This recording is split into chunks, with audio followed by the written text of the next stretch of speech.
2007, served 2 terms in the Louisiana legislature. He's a graduate of Covington High School, 1977, LSU and LSU Veterinary School. Commissioner Mike Strain.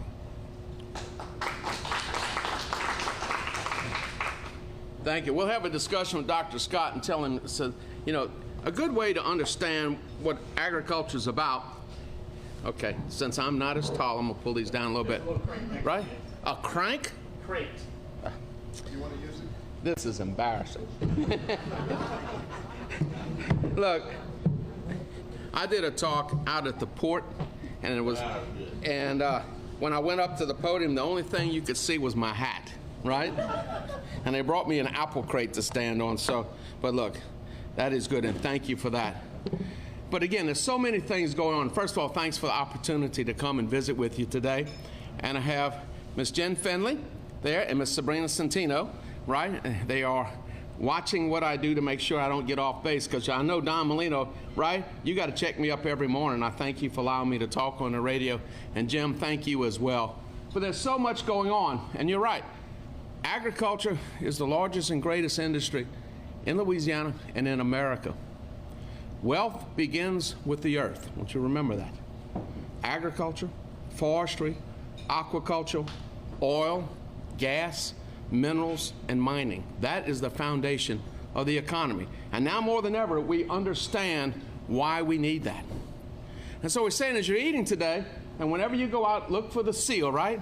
The real deal. Certified Louisiana products.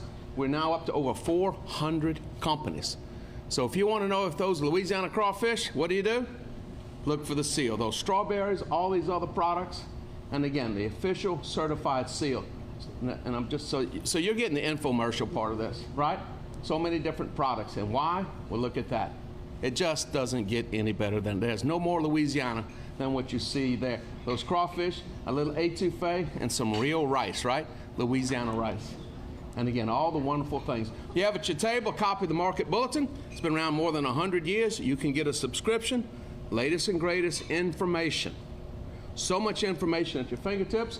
And of course, the Daily Voice. Don Molino and Avery, that is free. If you want to keep up with agriculture, get the Voice. We're all sending information, the latest and greatest news. And again, it comes out every day. And the best part about it, it's free, right? And again, you can hear our daily podcast. I'm allowed to be on the radio 5 days a week now. It's about a 15-minute monologue.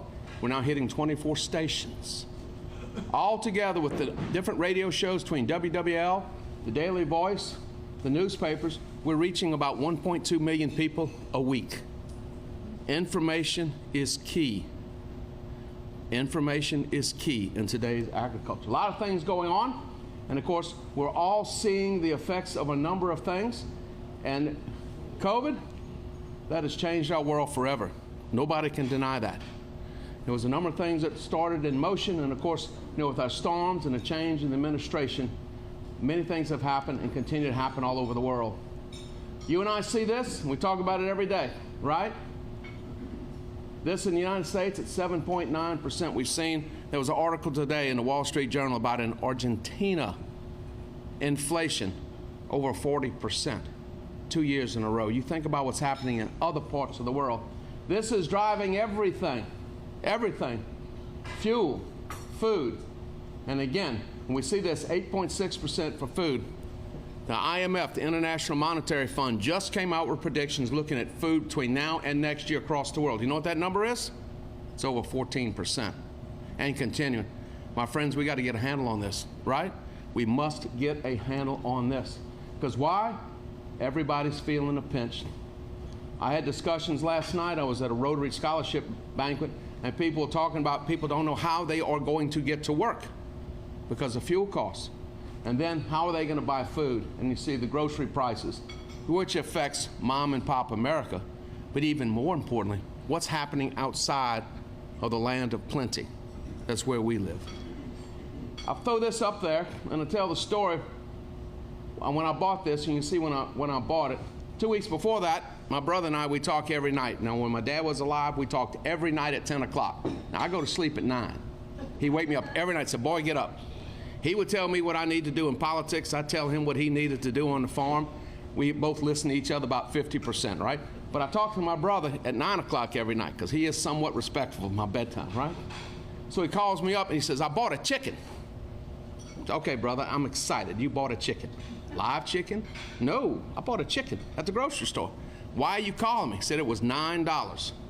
2 weeks later, see the price of this same chicken? It's $11. Look, this is significant, gang. This chicken normally would run about $4.50, right? What is the most, how you say, efficient protein, the least cost protein we can buy, right? What does Mom and Pop America have many nights? Chicken. So again, one of the things we're concerned about, and here this high-path avian influenza, very fortunate it is not infecting humans. That is also on top of all the other pressures causing the spike in chicken. We've lost 27 million birds. The big outbreak in '05, we lost a total of around 50, but this isn't done yet. So it's caused a spike in egg prices, right? Avian influenza. So one of the things we are encouraging, and you can please print this, everybody involved in the poultry business, get your flu shot, okay? Get your flu shot. See, I'm a Republican and I can say that. Get your flu shot. Why? Why are we so concerned? If this doesn't infect humans, it's because there's a possibility, even with a low infection rate, that if someone gets the human flu and the avian flu, then it could emerge as the new flu, right? And so all of our poultry workers we're encouraging to make sure, and we encourage everyone this year to get a flu shot. And again, we've seen the price of fuel. These are real numbers. Of course, y'all saw oil's up and down, up and down. It was down $5.39 today, but world crude is still over $100. It got up to 124. It's bouncing all over the place. But what drives inflation? What drives that? What drives the cost of food? Energy, inputs, manpower, supply and demand. So again, if you look at what's going on across the world, everything is in motion. Of course, we're very much focused on this part of the world as well. But again, we are moving more and more through the Mississippi River. We are completing that dredging we've been talking about for years. $250 million project. We're in year 5, where we can bring these great big ships all the way to Baton Rouge. That is huge. We're increasing the percentage of the nation's grain. We're at about 65%. We're going to be at 70% of the nation's grain exports coming down that Mississippi River. So we can tell that to Lauren Scott, right? I can pick on Lauren. He'll pick up with me. We are good friends. You think about the exports, and where do the exports begin? Right below the bridge, right? So again, if you look at what is driving all of this, the green areas are where we have industrial agriculture. Now, a few years ago, if you use that word, they throw rocks at you, right? Industrial agriculture, large-scale agriculture. Agriculture, we have all types. We have organic, hydroponic, small scale, but industrial. It's going to take all types, and it's going to take a big push on all types to meet the growing demand. But you want to know why Russia's in the Ukraine? It's green. Look at all this. It's where they don't grow anything, right? Look at the different areas of the world. We are very fortunate. Look at where we live. Think about that. And of course, this has been a big part that is driving inflation and driving food costs. All right. Russia, 14% of the world's barley, 24% of the world's wheat. Look at the Ukraine, 12.6% of the world's barley, 10% of the world's wheat, 15% of the world's corn, and 50% of the world's sunflower oil. Put it conversely, the United States of America exports 20% of all the grains exported to the world come from the United States. The entirety of the United States. Look at how much Ukraine produces, right? So all of this now is in limbo. We estimate that 30 to 40 or more percent of this crop will be lost. And I'll show you why that's so important in a few minutes. But again, oil and gas, this nation runs on energy. And the only way we're going to get those gas prices down is to do what? Increase production. Increase production. And again, have y'all looked at gas prices? Natural gas prices? It backed down to about $6.60. A year ago, You know, it was like 5. Before that, it was 4. It got up to 8. Natural gas. So what does natural gas mean? One, we have a 300-year supply here. But what's so important in natural gas? What's made out of natural gas? Ammonium nitrate fertilizer. The nitrogen fertilizer out of natural gas. What happens when natural gas prices double? Ammonia fertilizer is almost $1 a pound. $1 a pound. So what does that do to the price of chicken? Right? You think it takes about 1.4 pounds or 1.3 pounds of grain for a pound of chicken? It takes almost 5 pounds of grain for a pound of beef. It takes, 3.6 pounds of grain for a pound of pork. So think about how it magnifies through the economy. And again, LNG, what's happening? We're shipping natural gas to the world. Here we are with natural gas that popped over $8 coming out of winter, not going into winter, right? So again, we have to increase natural gas and oil to bring down the cost so that we can affect food prices. So someone said, well, why aren't food prices going to come down in 6 months? Because it can't. And again, input costs, it's a major factor for a number of reasons. Just the availability of parts, which is a huge issue for us, getting the supplies we need. There's a lot of decision making going on the side of that field. Potash fertilizer. I know nobody ever you never got excited about potash, right? Canada accounts for 32% of the world's supply. Russia, Belarus, and China account for 53% of the potash fertilizer, right? Potassium, right? Phosphorus. So you think about that. The United States, we produce less than 10% of what we use. That, my friends, is a problem. So what's happening today because of fertilizer? What's happening? Inability of the world to get it. Can't get it from Russia, can't get it from China, can't get it. And Canada now, of course, is shipping like mad. But again, so this year those decisions are being made on what we use, when we use it, how can we use it. A lot of scientific minds are in play. We know that we can be skimpy with potash fertilizer on most of our crops for 1 year. Think of the soil as a bank, right? But not for 2 years without affecting overall production. So again, there's a lot of this going on. A lot of people in there with a pencil trying to figure out how I can cash flow, even with the commodity prices now.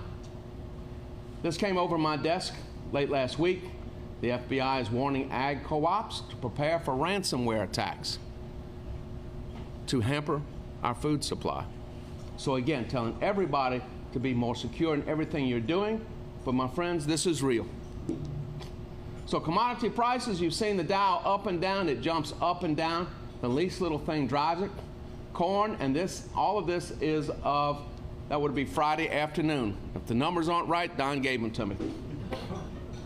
But again, $7.45. In the last 10 days, this has jumped up to over $8, right? What do we feed chickens? Corn. Wheat, $10.75. That got up over 12. 2 years ago, this was $4.50. Soybeans, $15.05. We've seen it bump 17. It's going to settle here. Cotton, $1.20. It got up to $1.22. Last year it was 86 cents. Sugar is stable at 36.5. Rice has moved up a little bit to 16.20. Ethanol is moving up, $2.66. Why is ethanol moving up? Price of what? Gas, right? Corn, and the new E15. Gas, corn, and E15. And of course, this is today's oil prices. You can expect that oil is going to do this up and down on the least little bit of news, but you can think it's going to stay right around in this area.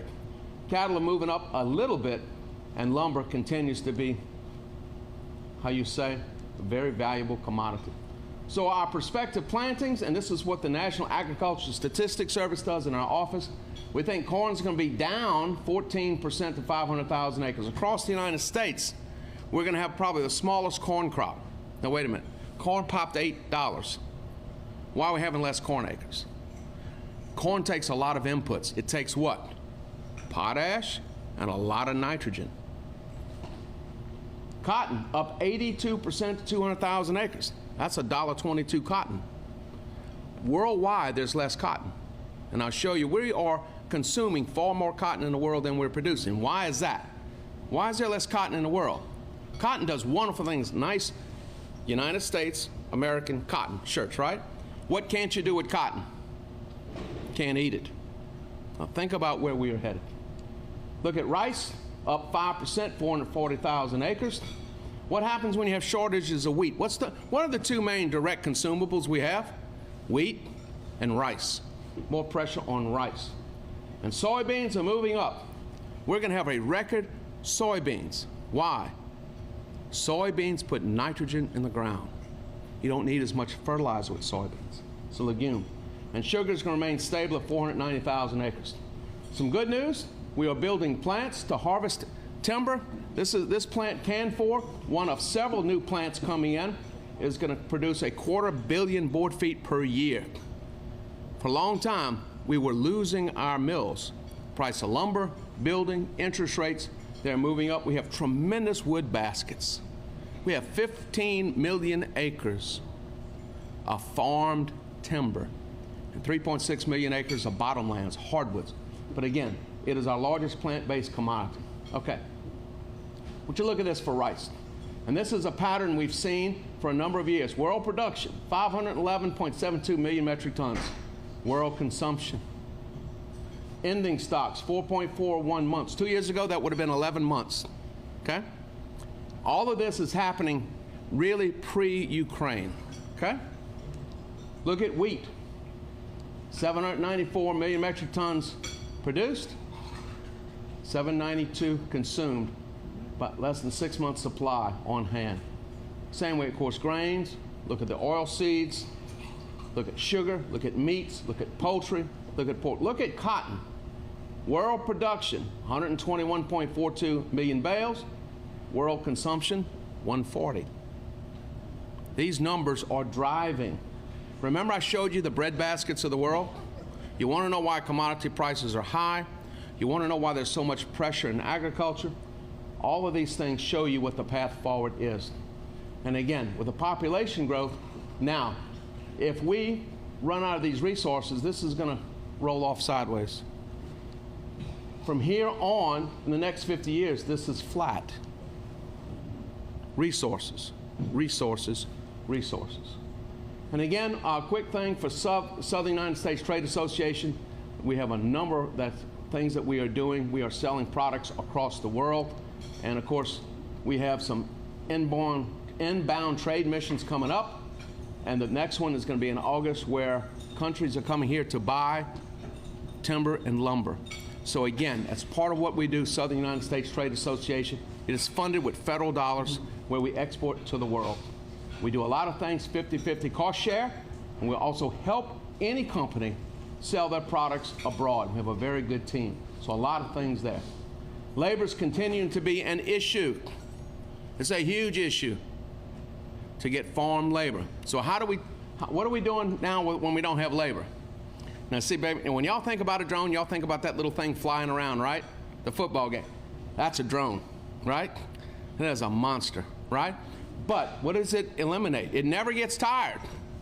Once you buy it, you just got to pay the maintenance contract, right? And so what's happening, we are eliminating the need for additional personnel that we cannot get with drones of all types. These things, if you think about what is this thing doing? It's flying. It's taking data. We know exactly, we can see diseases quicker, we can react quicker, and we can put, picking products, and these things do a great job. So again, moving in technology. Some more information coming out about honeybees is coming out of the United Kingdom. It's finding that in suburban and urban areas, they are markedly affected by ozone, the high ozone, and by diesel fumes. Another issue with colony collapse. So again, and that's in the journal Environmental Pollution. We're administering some federal grants. We have two.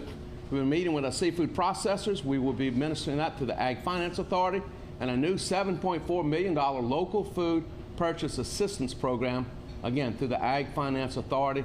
The first one is online. The second one is coming online, and we administer a lot of money through that. We got a bee project. We are In year 2 of this one, we got a federal grant. We have 26 young people that are raising bees, and it's exciting. They get hives, they get the bees, they get all the equipment, they get instruction, and then they come and do reports. This year, we're going to add another 50. And again, so federal and state match, so that's good. A couple of diseases we're watching, rabbit hemorrhagic disease that has kind of died down, but it is something that we are concerned about across the state. And then, of course, we found CWD in Louisiana. We also know that testing 40% or more of wild deer in the north have been COVID positive. Okay? Spread deer to deer as well. Now, we haven't proven any transmission from deer to humans, but again, this is a concern of ours, and African swine fever as well. But so far, we've kept it, down in Haiti and the Dominican Republic. With hemp, we have now this year 3 processors, 12 seed producers, 66 growers, and 534 acres have been approved. So there's a lot of discussion about how we can grow the industrial side of hemp.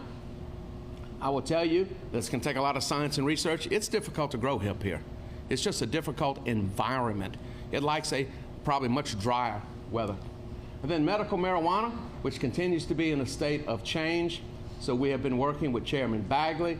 We've also been working with Representative Marino for months, and health and hospitals for months on that particular issue. Okay. So again, a lot of technology coming on. We're excited about this because this is something that will allow us a new way to develop plants. We can take and locate the genes that have been in those plants for millennia, turn them on or off in the same plant. Bayer is going to release a product, a corn product, that will produce more with less inputs. And that's what we got to do. Higher production, less inputs, less reliance on any chemical or fertilizer, but we got to meet the increased production. So think about this, and then we'll start up with questions. We're using over 70% of the world's fresh water. There's only 14% more land left to farm. The seas are rising, and the coast is subsiding. Those are facts. Climate change is real. We benefited in the last 100 years by slightly increasing temperature, increased production. But now we're on the other side, where the increases in temperature will decrease production in plants and in animals. So we must be cognizant of that, do everything we can. I'm excited about carbon capture. We're changing some of the laws on soil health. There's so many opportunities. Agriculture is the #1 natural way to sequester carbon. Our forests already sequester 18 to 20% of all the carbon produced. But agriculture is the key. Keep it green, right? Keep it green, natural sequestration, and we're going to be working with our industries to do that, to pull back on the amount of CO2, try to get a handle on this. We cannot allow the planet to increase another 2 degrees in the next 100 years. So there's a lot of things going on. I'm very excited to be a part of that. And again, thank you for letting me come and visit, and we'll be glad to answer any questions.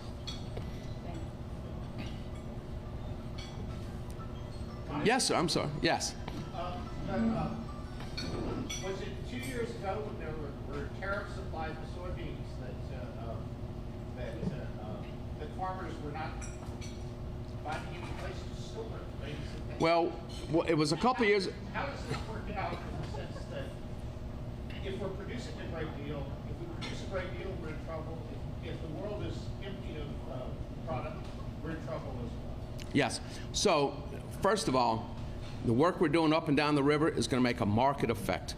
So we are increasing the number of ships, the bigger ships, more loading docks. They're expanding the grain elevators. We're also working inland for more storage capacity. We're also working to make our rail system more efficient, because the way soybeans are, and corn, but more soybeans, once they're produced, they have got to move, right? They only store well if they're in a very controlled environment. So everything is always in motion. So if you remember Hurricane Ida, the big question was, how long will it take to float those barges and move those ships, because the crops got to come downriver. So we're all working with that. So when we had, quote, the great soybean crisis, a number of things happened simultaneously. China said we don't want to buy any of your beans. We had bad weather. It was too moist. The contracts we had called for a quality that we didn't produce. And so all of a sudden you had all these beans with nowhere to go. So a number of other things are happening too. There's a major soybean crushing facility being in the Midwest, a huge crushing facility, and we are trying to get one here. That way, our less than perfect beans, our 3s, 4s, and 5s, can be crushed and used directly for feed. One of the things, almost all the corn that we produce is used for our poultry industry. We got 100 million birds here all the time. We need to also be crushing our beans so that we can have that material for feed as well as for biofuels. So that whole world is changing now. So there is great demand, but also we have to work on infrastructure to get it to them, okay? And we're doing that as well. But a lot of things is changing. All over the world, you will see they'll drop the tariff here. Most places are dropping tariffs because they are desperate for the commodities that we have. Yes, sir. We're coming into a farm bill year. We're going to start debating, at least in Congress, the 2023 Farm Bill. I want to talk to you about disaster programs because we still have farmers who were impacted by Hurricanes Laura, Delta, and Ida who've yet to receive any kind of government assistance for their Yes. crops, especially when it comes to rice. Is there anything that you plan to impart to the delegation about making those disaster programs work? There needs, we have to have one route or the other. Either one, agriculture must be included in the FEMA protocols, right? In that Stafford Act, because it is not. So everything we do during a hurricane or after a hurricane under the Stafford Act does not apply to agriculture, whether it's fuel, supplies, or whatever. Secondly, is that in the Farm Bill, the disaster provisions, in addition to being spelled out, have to be funded. So they do a little thing in Washington where they'll write all this, but they don't put any money there. And so what happens, and it's happened since I've been in office, every time there's an agricultural disaster, you have to go to Washington and get an ad hoc bill, a separate bill funding for that particular disaster. And it's not 3 or 4 hurricanes, it's one at a time, right? And it normally takes 1 to 3 years to get that done. And so we've got to change that. There needs to be money that is dedicated to those disasters, set up through the USDA, because we get all the numbers from the USDA working with all of our teams together. It's got to be one way or the other, because the current system doesn't work. Anybody else? I'll fire off another. Yes, sir. You still have Forestry under your, Yes, sir. your office. What, I know that the lumber industry is really looking up. Do you have any comments on the status of forestry in general? Yes, sir. Thank you. So the question is, what is the status of forestry? Have you seen today's market prices? Lumber is over, it's $1,002 per 1,000 board feet, so that's positive.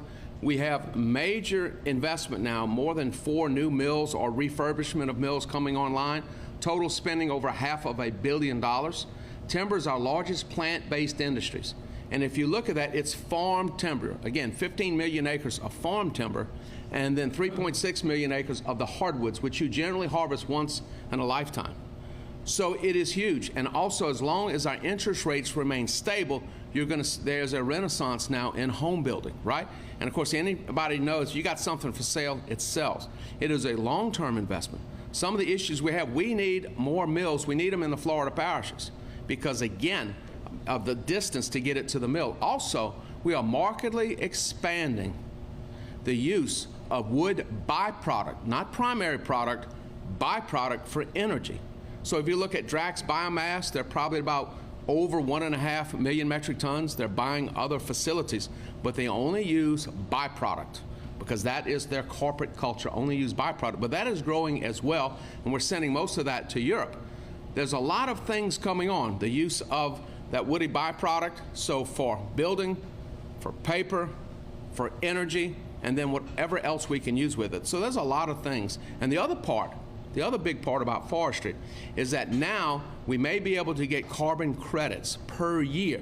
If you look at the whole carbon picture, Cargill, Bayer, for instance, if you farm by their protocols, and you don't have to buy anything from them, you can sign up $12 to $20 per acre per year. So think about in the timber, which is you know, especially a farmed timber, right? So think about the cycle of life. It draws down carbon. So we're excited about those carbon dollars that will also go into the bottom line.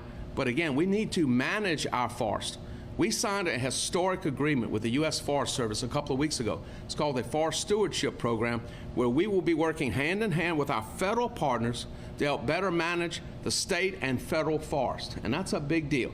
So again, for carbon capture, but for continual proper use of the resource, do all the things that we need to do. So it's a very exciting time for the timber industry. Yes, sir. Echoing off of the same subject. So as a printer, you had mentioned paper as one of the byproducts. I mean, paper it's a new market for us. I mean, we are constantly looking for paper. Our Yes, sir. industries. I know that there have been several plants pre-COVID that had closed down. Yes, sir. And so from what you said a couple of minutes ago, did you reference that there is a possibility of, you said plants open, are these lumber plants, pole plants, or plants that are going to produce? So far, you know, lumber and poles, right, and energy, right? And so, you know, on the paper mills, we still have the big box mill there in that's going to be in Washington Parish, okay? But what we need to have some more of those paper mills, because again, we have a tremendous amount of that type of product. You know, we have a rapid growing tree that we use, and so there's tremendous potential for paper.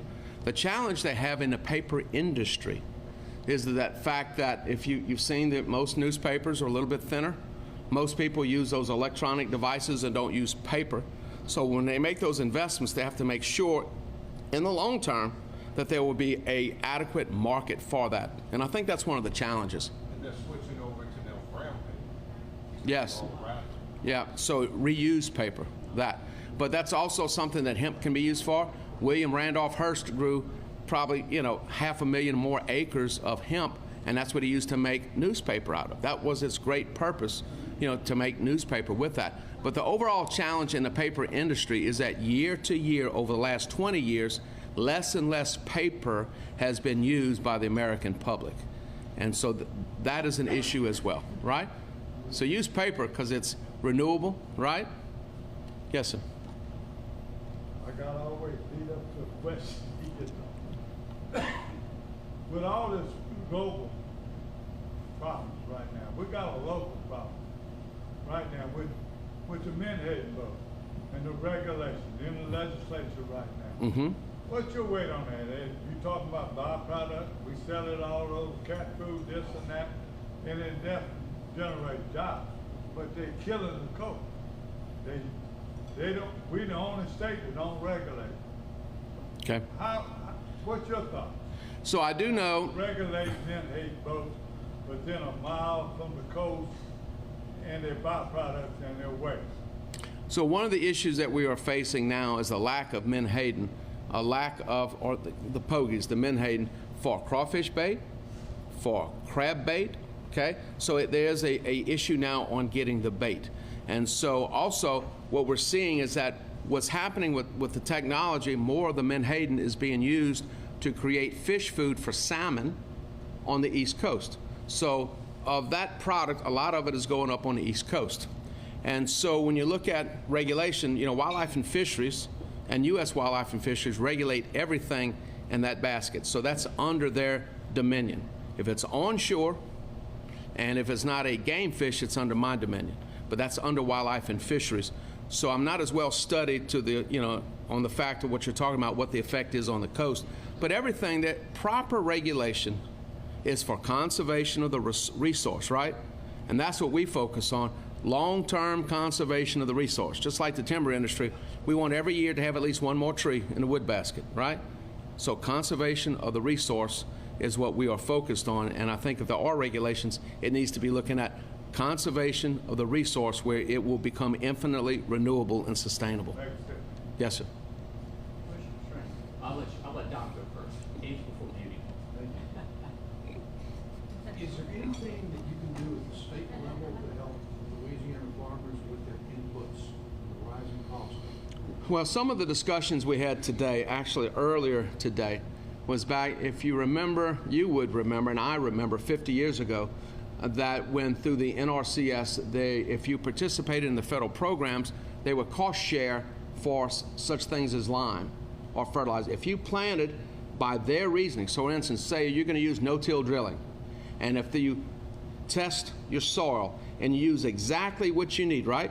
The right amount at the right time of the right product, then maybe some type of cost share. And a cost share incentive to better manage the resource, and that used to be through the National Resource Conservation Service and the Farm Services Agency. So I agreed today to research that and send a letter to our United States senators on that subject matter. And so one of the things that we are very cognizant of is that a number of countries are now supplementing 50% or more of the fertilizer cost to their farmers, specifically in India and other countries. And why are they doing that? Simple, that's the main diet, okay? And so if they don't, it would result in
a lot of the product is coming out of the port of New Orleans, okay, and Lake Charles, but a lot out of the port of New Orleans. But using a foreign broker and a foreign bank only takes away from the bottom line, right, of the American, and they're paying cash. So I don't see, if we use an American bank, an American broker, how that would hurt anything. But there has not been any will in a number of years to change the situation in Cuba. And they are struggling. They are struggling, you know, and I've been to Cuba several times.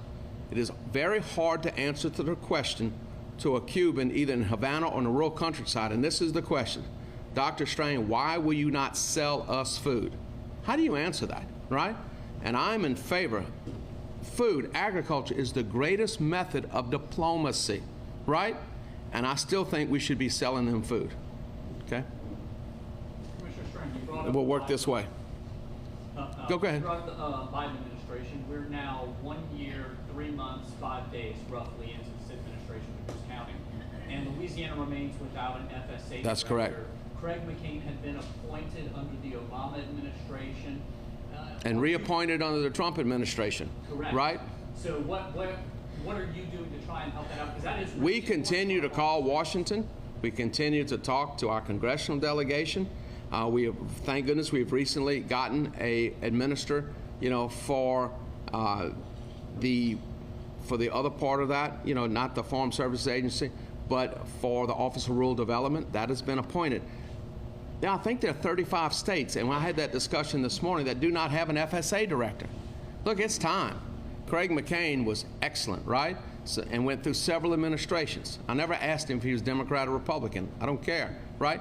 He does a great job. We need someone, we need a director there. Because when you call up, well, you know, why isn't this getting done? Why is it taking so long? Whose desk is it on? We need somebody that will push it on. And the acting director is doing the best that she can, right? But we need a Farm Services Agency director. And 35 states, to my knowledge, today, do not have one. Yes, sir. I believe in carbon capture, which you described, but don't you think we're just feeding the bear by selling these carbon credits to polluters? So I will tell you that if you look at oil and gas, they're looking to gain those carbon credits as well. Here in Louisiana, we know that industrially we can sequester 200 to 400 times more than we produce. So big oil all over the world is looking how to be natural carbon sequesters in their oil production, decrease the amount that's being emitted from the chemical process, but also work to use CO2, for instance. If they're going to be fracking wells, use CO2.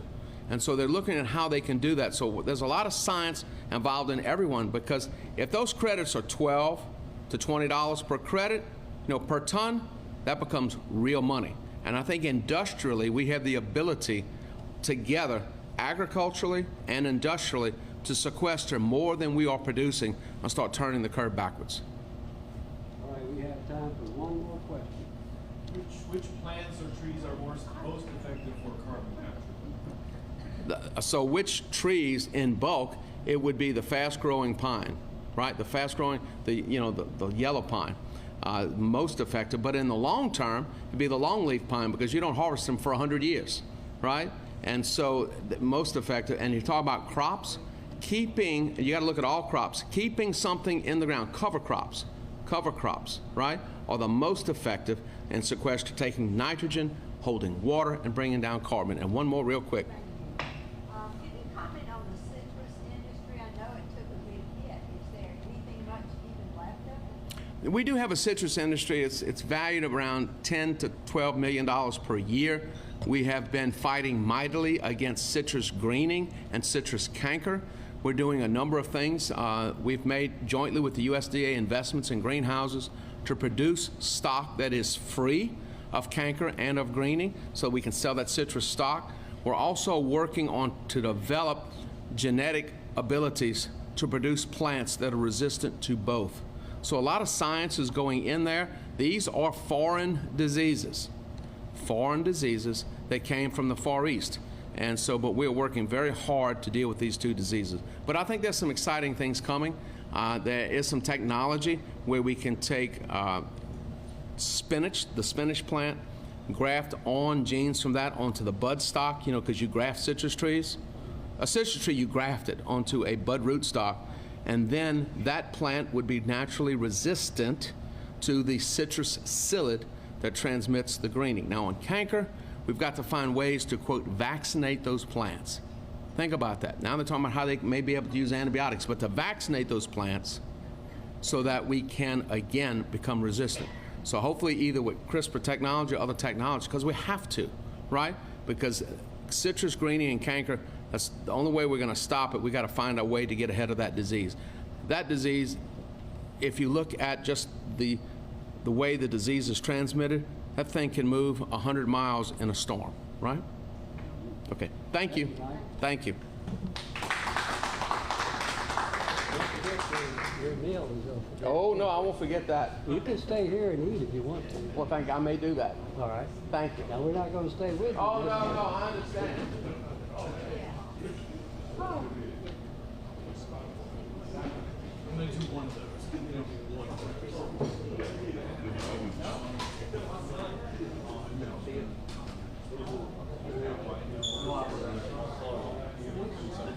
Yes. And that's